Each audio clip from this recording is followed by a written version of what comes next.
जिसमें पब्लिक को 1 किलो देशी घी का डब्बा और 1 दिन की सरकारी छुट्टी का लालच दिया जाता था। मीन्स केवल 6 महीने की 1 करोड़ से ज्यादा लोगों की नसबंदी हो गई, हजारों लोगों की मौत हो गई। एक रुखसाना सुल्ताना करके और एक महिला थी जो संजय गांधी के निकटतम मित्रों में से आती थी। 1933 में हिटलर ने भी नसबंदी कार्यक्रम चलाया था। अगर कोई ये कह दे कि भाई मेरी नसबंदी हो गई है तो उसको पीटा जाता और दोबारा उसकी नसबंदी कर दी जाती। आज जैसे कुत्तों को और आवारा जानवरों को पकड़ने के लिए वो गाड़ी आती है ना, लोगों को उसमें जबरदस्ती भर भर कर ले जाते थे और उनकी नसबंदी करते थे। राम राम।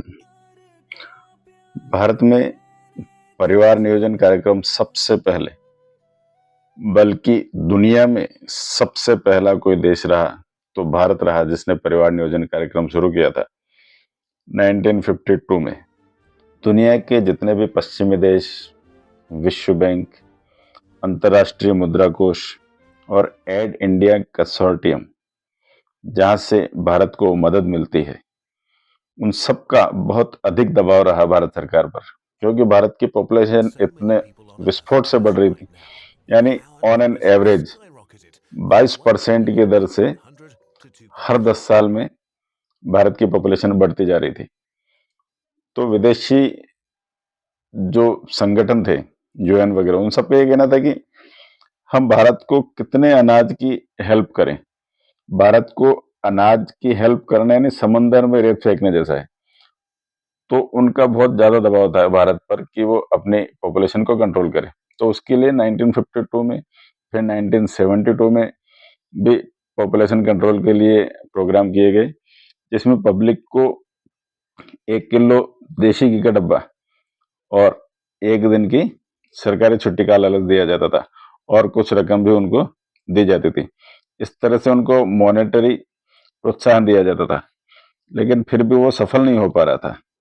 1972 में बरसात बिल्कुल एवरेज से भी कम हुई। उस वजह से 1973 में खाद्य संकट बढ़ गया, यानी भारत में अनाज की बहुत अधिक कमी हो गई, महंगाई बढ़ गई। 73 में जैसा कि आपको बताया था कि ऑयल की क्राइसिस आ गई थी, क्रूड के रेट बढ़ गए थे, उस वजह से बहुत ज्यादा इन्फ्लेशन आ गया था। फिर 71 में इंडो चाइना वॉर भी हो गई थी, सॉरी इंडो पाकिस्तान वॉर। तो इस तरह से बहुत सारे कारण रहे, तो सरकार काफी परेशान थी। और महंगाई जब बढ़ती है तो बहुत सारे ये कारण रहे, जिससे ये लगता है कि अगर पॉपुलेशन कम होती तो समस्या भी कम होती।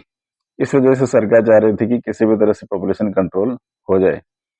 1975 में इमरजेंसी लग गई, और इमरजेंसी में क्या क्या हुआ, किस किस तरह की घटनाएं हुई, बहुत सारी बातें हुई। नसबंदी तो एक अलग टॉपिक है, इस तरह के और भी बहुत सारे टॉपिक हैं, उन पर अलग अलग वीडियो में अलग अलग बात करेंगे। अगर जानना चाहते हैं तो कमेंट कीजिए। जून 75 में इमरजेंसी लग गई, सितंबर 76 में नसबंदी कार्यक्रम शुरू किया गया। तो ये 15 महीनों का जो ड्यूरेशन रहा, इस दौरान इतने 15 महीने क्यों लगे? क्योंकि इस दौरान भी अंतरराष्ट्रीय जो समुदाय था उनका भारत सरकार पर प्रेशर रहा कि कुछ ठोस कदम उठाइए ताकि पॉपुलेशन कंट्रोल हो जाए।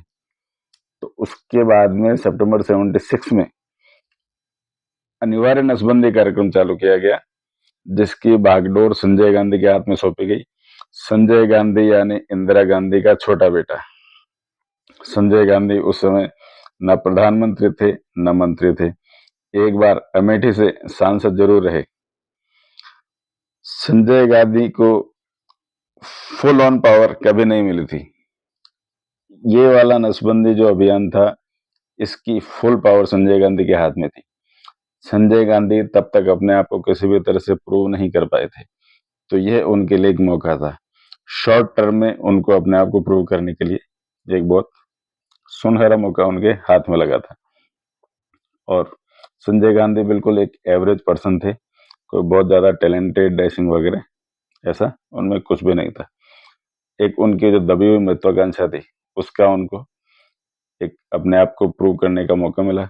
उन्होंने इस प्रोग्राम को हाथ में लिया। मीन्स केवल 6 महीने, मीन्स सितंबर 76 से मार्च 77 में तो इमरजेंसी हट ही गई थी।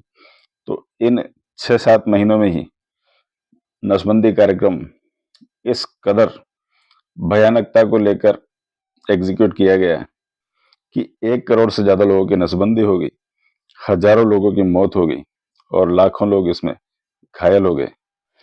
संजय गांधी की टीम में संजय के अलावा कुछ 4-5 लोग और थे। उस समय देश की बागडोर यही लोग संभाल रहे थे, जिनमें मेन लीड रोल में संजय के बाद डिफेंस मिनिस्टर बंसीलाल, डीडी उपाध्यक्ष जगमोहन, युवा कांग्रेस अध्यक्ष अंबिका सोनी, आर के धवन और एक धीरेन्द्र ब्रह्मचारी, जो डायरेक्ट पॉलिटिक्स में तो नहीं थे लेकिन बस संजय और इंदिरा के करीबी थे। तो इस तरह से ये लोग, एक रुखसाना सुल्ताना करके और एक महिला थी जो संजय गांधी के निकटतम मित्रों में से आती थी और उसने भी संजय गांधी की हेल्प की थी। कांग्रेस सरकार का मानना था कि चीन के जैसे कड़े फैसले लेने से ही भारत का भी विकास चीन के जैसे हो सकता है और एक अनिवार्य नसबंदी कार्यक्रम भारत में शुरू किया सितंबर 76 में। और ये ऐसा भयानक अभियान था कि नसबंदी इमरजेंसी का पर्याय ही बन गई थी। ऐसा नहीं है कि केवल भारत में ही नसबंदी के कार्यक्रम चलाए गए, कंपल्सरी नसबंदी के।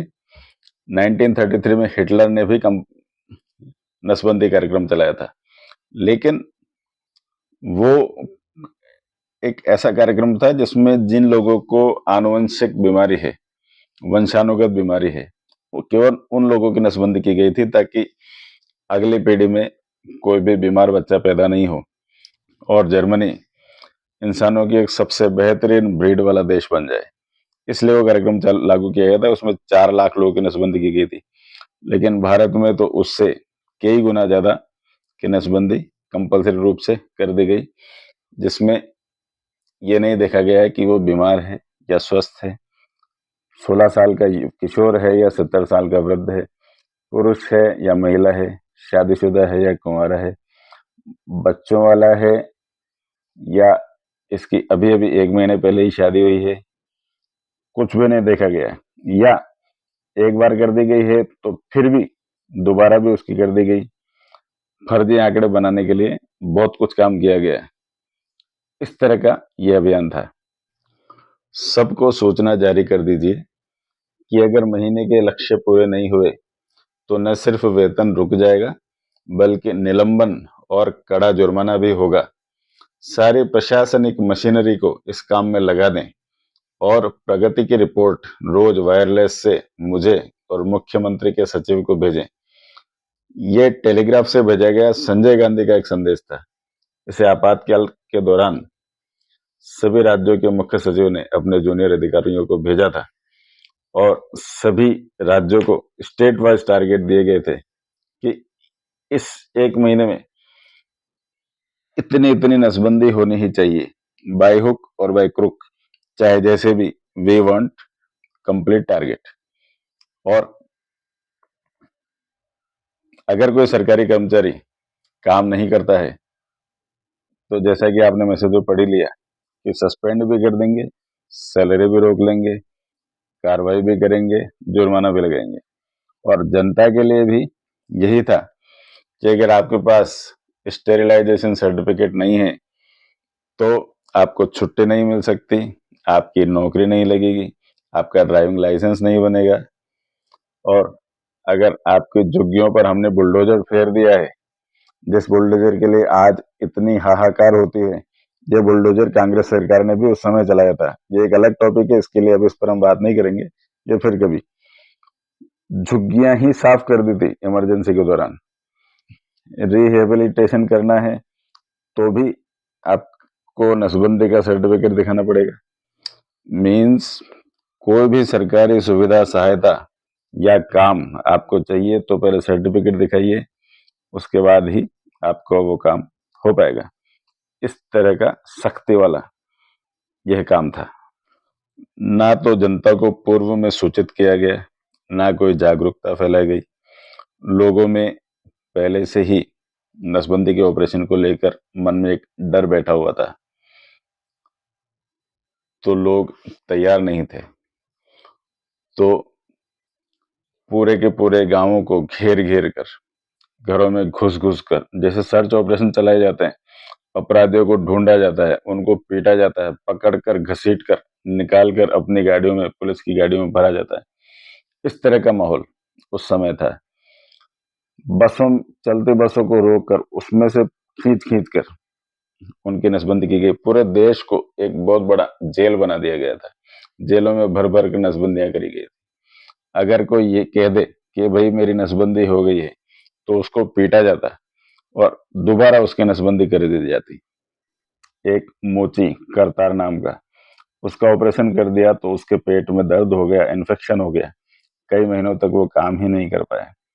एक किसान, महाराष्ट्र का एक किसान, जिसका ऑपरेशन कर दिया गया और उसने बोला कि मेरी हो गई है नसबंदी, तो उसे पीटा, दोबारा कर दी, उसे इन्फेक्शन हो गया और उसकी मौत हो गई।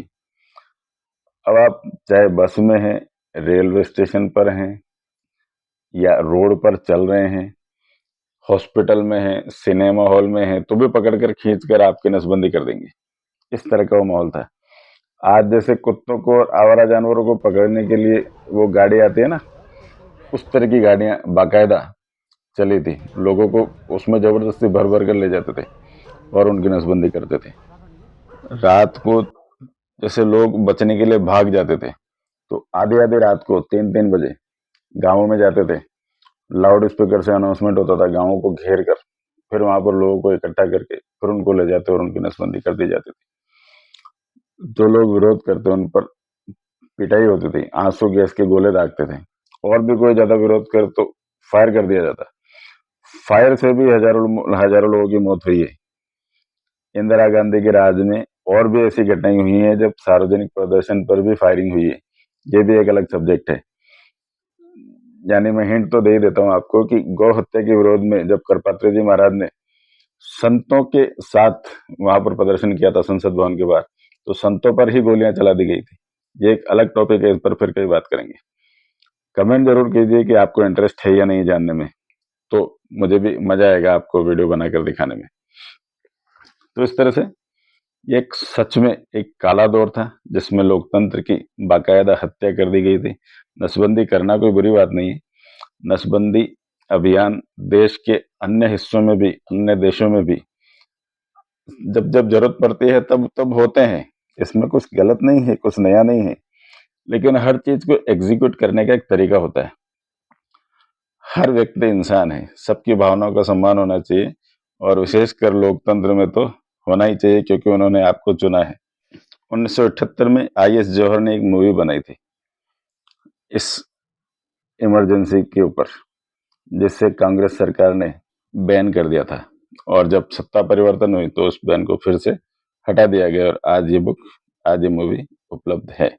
संजय गांधी ने किशोर कुमार को एक सॉन्ग गाने के लिए कहा था, जिसमें इमरजेंसी और नसबंदी के फेवर में एक सॉन्ग था, वो किशोर कुमार गाए, पर किशोर कुमार ने मना कर दिया था।